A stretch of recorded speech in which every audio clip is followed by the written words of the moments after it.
Hello, MacBook Neo. Yes, Apple's budget $600 MacBook is finally here. The one that you can actually get for $500 with the education discount. It is a game changer, probably destroying the budget Windows and Chromebook laptop market. But there's a problem.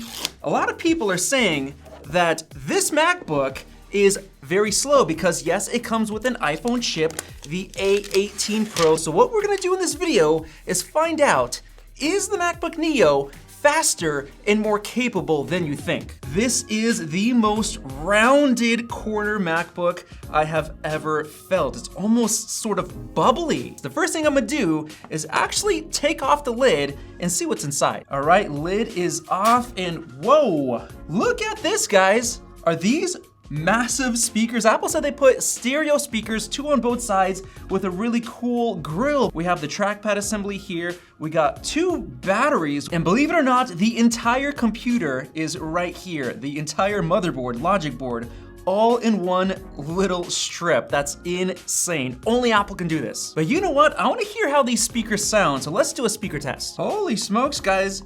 This trackpad is not a Force Touch glass trackpad like the other ones, but oh my gosh, it feels absolutely amazing. Apple, you absolutely killed it.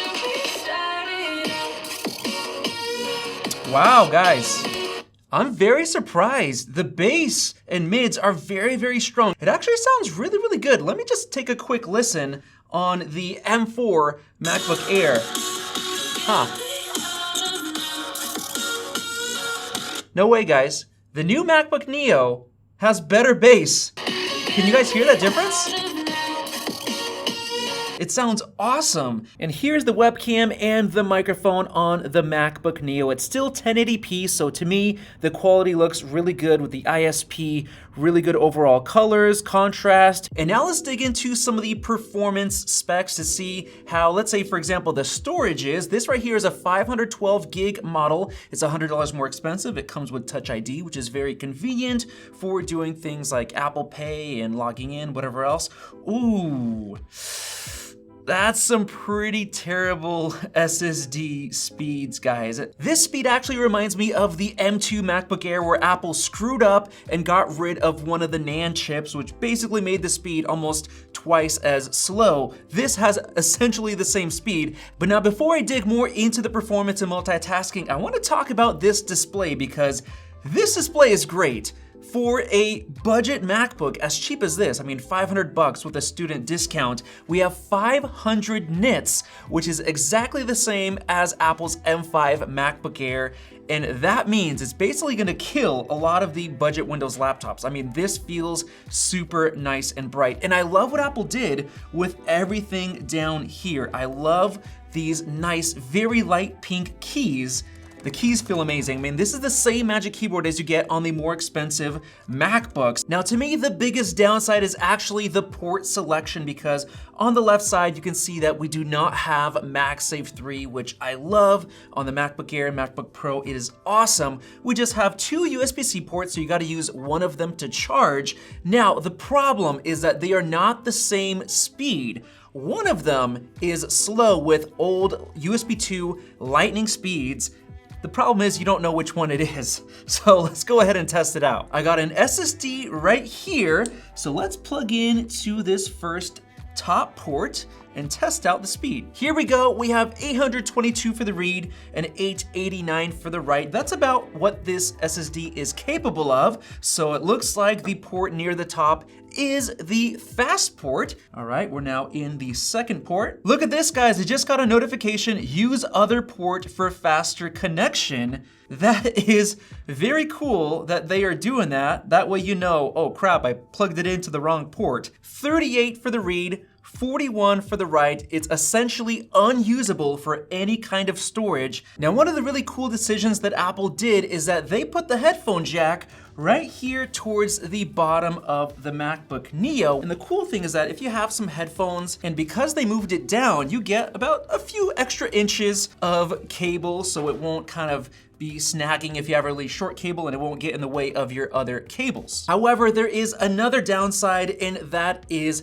the battery and the charging. Right now I have it plugged in. I'm at 69%. It says I have an hour and 22 minutes until fully charged. That's because the charging's pretty dang slow. We don't have real fast charging. Apple says it's 20-watt charging. Online, I did see somebody mention that it actually accepts up to 30 watts, but the cool thing about the charging speed being so slow is that you could actually grab a power bank, plug it in just like that, and here you can see we're now at 72%. It says an hour, 22 minutes. We are now charging the MacBook Neo from a small power bank like this. This is actually from our longtime sponsor, Alumu, which they just changed the power bank industry with their M10 compact magnetic power bank. This has 10,000 milliamp hours of battery, which is essentially the same as the battery that's inside the MacBook Neo, which is perfect. It features 35-watt charging through the built-in power cable that works like a loop, so it'll fully charge this at the fastest speed. This actually saved our butts in Barcelona, where we could get a quick charge on the go. And my favorite thing about it is that you can charge 4 devices at once,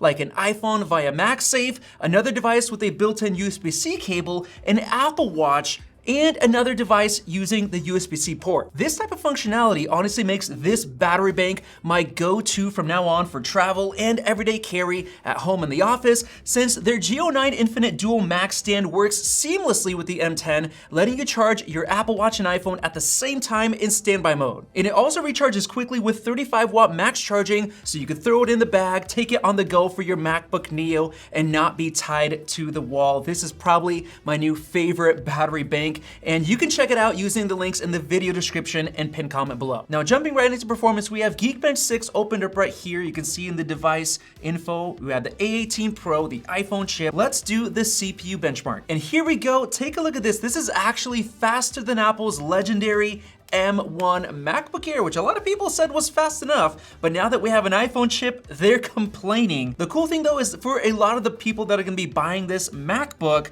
the single core score is what matters the most for a lot of the basic apps that people run. So for example, let me test Speedometer 3.0. This is essentially a web browser benchmark that kind of tests how snappy your web browsing is gonna be. There you go, 48.6.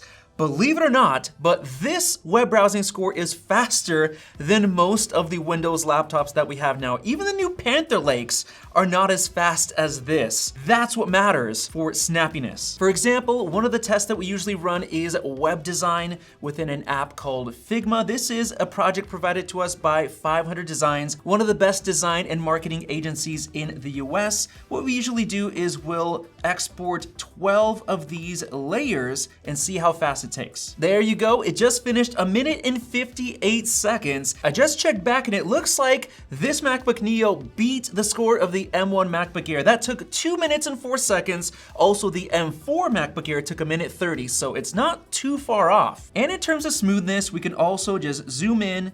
Wow, that was very fast and snappy. And now let's move over to the graphics performance. Geekbench 6, this is the metal benchmark. It looks like we have 31,000 metal score points. That's actually faster than the M1 MacBook Air. I've got to say, that's pretty dang good for an iPhone chip. So instead of just doing more graphics benchmarks like 3D Mark, let's skip all of that. Let's see if a game runs like League of Legends, one of my favorite games. From the looks of it, guys, I don't know if you could see, 240 FPS that we're getting on an iPhone chip. But even now, with some creeps, minions, we are still getting over 200. So wow, games like this, completely fine on the A18 Pro. And now let's do Cinebench. This is the new 2026 version. What I'm gonna do is I'm just gonna do a single test. All right, guys, this is really weird. I'm running a MX Power gadget. We've already started Cinebench. The E cores are now running faster than the P cores, 2.42 gigahertz, but the package power, only 4 watts. That is absolutely insane. It is sipping power and choosing to throttle the performance right now. Looking at the temps, we're looking at around 36. degrees Celsius right there at the hottest point. That is actually significantly cooler than the M4 MacBook Air, which we tested was 44 degrees at the hottest point. They're both fanless, so this is definitely throttling the clock speeds down just to save power. And we do have a score. We have 1,349 points. And just for comparison, the Panther Lake Asus ExpertBook Ultra, that got 3,440. The M5 MacBook Pro got 4,162. So yeah, this is definitely a lot slower. And now let's test something that's actually realistic, a workflow that people do, which is photo editing. This is in Lightroom Classic. One thing we usually do is we kind of just list through them, see if it's nice and snappy. And looking at it, it's loading these photos pretty quickly. Do some exposure adjustments, contrast, basically good enough for Lightroom Classic, perfectly snappy. Let's go ahead and do an export test. I can open up the preferences here. You can see that we have full graphics acceleration enabled, which is good. We know that we have ray tracing built into the GPU cores. So let's go ahead and export. Looking at the clock speeds here, I saw the GPU go up to about 5.7 gigahertz clock speed, but it's happening in bursts where it's switching between the GPU and the single core, which you can see bursts almost as high as 4 gigahertz for the performance cores. So this is actually a really nice scenario where you're not maxing it out all the time, every second. It's working in bursts like a lot of different apps and tasks do, which make it pretty dang quick. All right, we just finished 2 minutes 42 seconds to export those 50 photos.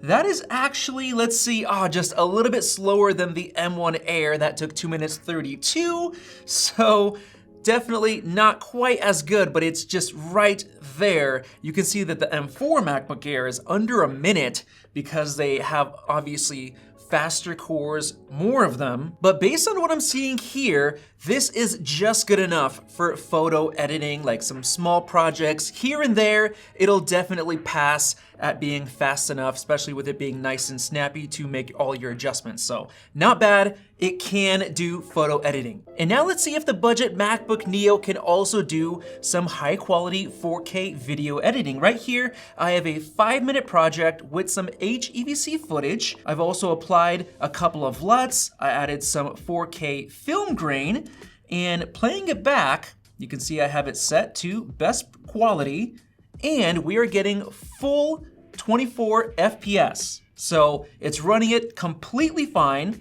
I can go over to MX Power Gadget, and you can see here that the GPU is only taking 1 gigahertz, so it's not maxing out. It's not using 5 plus like it did before. The P cores, however, are at basically 4 gigahertz, but the temps are nice and low. And that's because Apple is using their encoders and decoders to essentially take care of all of this footage so that we don't have to worry about putting too much load on the CPU itself. And you can see it's running perfectly fine. And now let's export this project to see how quick it is with these encoders. All right, now this is interesting. We're at about 37% done. It definitely feels slower than on the M4 MacBook Air, even with the encoders. And here I'm seeing multiple things. I'm seeing that we're getting about 85% GPU usage, so it is relying on the GPU. It's also relying heavily on the CPU as well. We're using all the cores right here, not as much performance cores, mostly E cores. And we can also see the memory in the activity monitor right here. We only have 8 gigs, which does seem to be limiting it right now because we are using over a gigabyte of swap memory. And bam, we just finished 3 minutes and 8 seconds to export that 5-minute clip. So I just pulled up what we got on the M1 and the M4. The M4 finishes in just 2 minutes, so essentially 2/3 of the time of what we just got on the MacBook Neo. The M1 finished in 2 minutes and 30 seconds, so it is slower than the M1, but surprisingly not that far off, especially with only 8 gigs of RAM and an iPhone chip. I'd say that's pretty impressive. So from the looks of it, yes, you can do 4K video editing just fine on the MacBook Neo thanks to those encoders and decoders that take care of everything. So with all that said and tested, is the new $500 MacBook Neo faster than we all expected? Well, I've got to say yes. We did things that Apple is not marketing people to do. You could do some 4K video editing, you could do photo editing, nice and snappy, web design. The web browsing is faster than Panther Lake. I mean, this is incredibly capable for that price, and it's shocking that this thing is such a good deal, such a low price. And Windows laptops, you guys gotta look out, because if this thing can handle basically all of the needs that essentially 90% of regular users will be doing, why would they spend more money on a crappier, cheaper plastic Windows laptop with a worse display with lower brightness and lower build quality, lower reliability, lower resale value? I mean, this thing is going to shake the entire PC industry, and it's crazy that we just did all of that on this cheap MacBook Neo. Let's start doing some comparisons to some other Macs, like let's say the legendary M1 MacBook Air. If you want to see that, subscribe above, because that's coming very soon. Definitely check out one of those two videos right there. Thanks for watching, and we'll see you in the next video.